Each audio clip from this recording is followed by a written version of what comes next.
Alright, here I'm going to show you how to alter the network settings of your NVR to have it fit the scope of your local area network so you can access it from a web browser.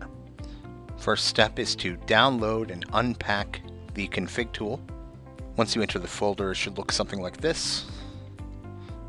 Double click on the config tool icon to open it up. If nothing displays here, check to make sure that the device is powered on and wired to your router. Make sure all the connections are tight and that it is not having an IP conflict on your network.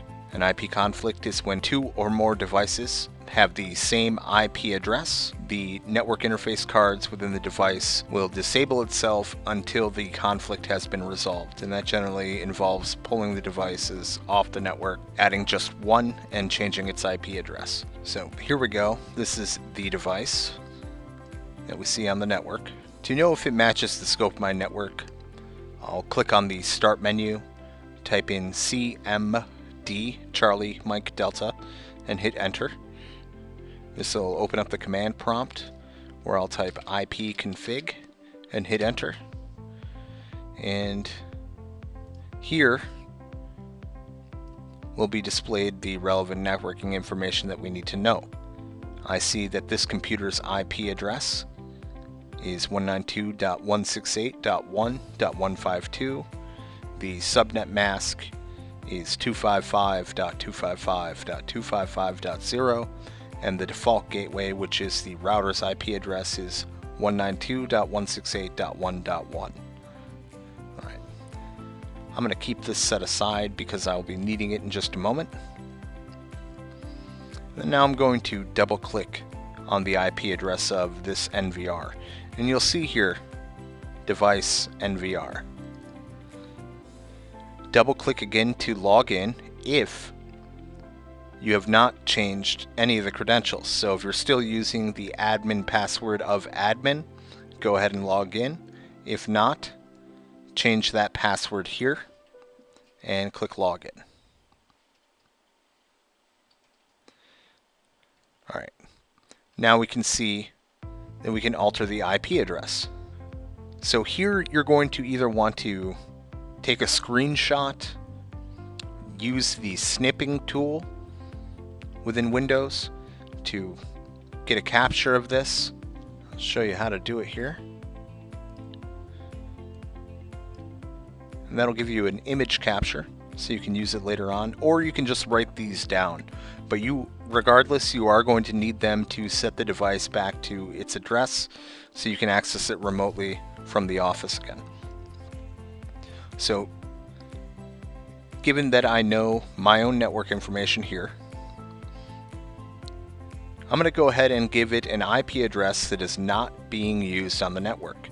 How do I know that it's not being used on the network? I can go back to the command prompt and type ARP-A and hit Enter, and it'll give me a list of devices and their IP addresses.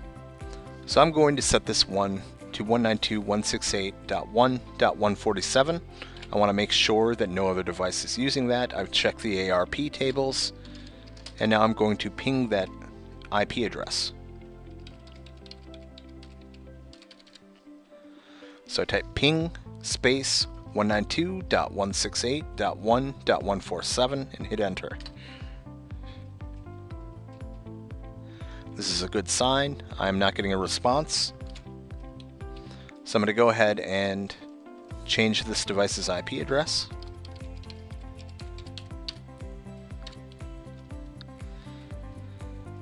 I'm also going to change the default gateway.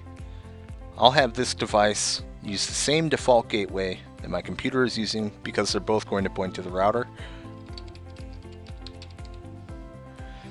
And we have to make sure that the subnet mask matches as well.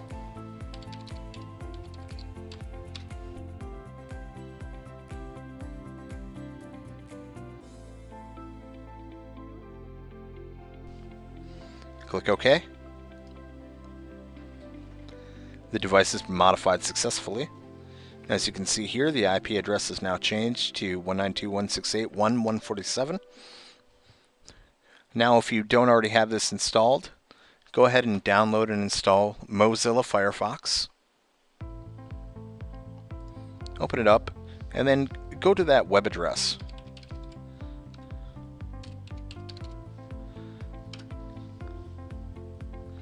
Up at the top, you'll be prompted to allow NP Media DLL Dynamic Link Library.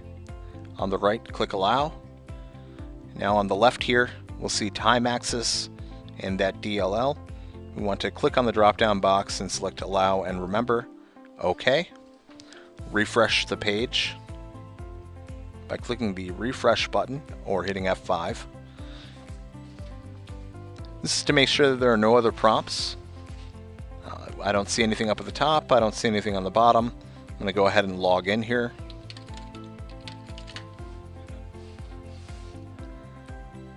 Here I can go into the settings of the device. Now if you need to change the display settings to have it work with a monitor, you can select Setting, Setting, Display, and then down convert the resolution one at a time. So it's 1080.